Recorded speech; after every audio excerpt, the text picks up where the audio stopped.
Hi guys, welcome back to a new episode of Wake&Tech. Today in this video, I'm going to show you how you can download your VenueApp application on your Android device.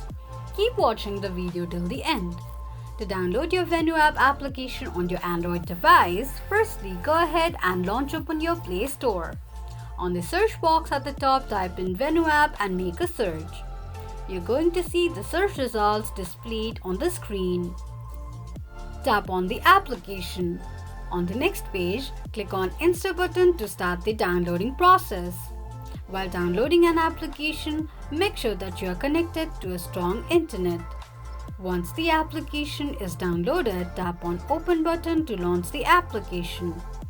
Open the application and that is how you'll be able to download your VenueApp application on your Android device quickly and easily just in few steps.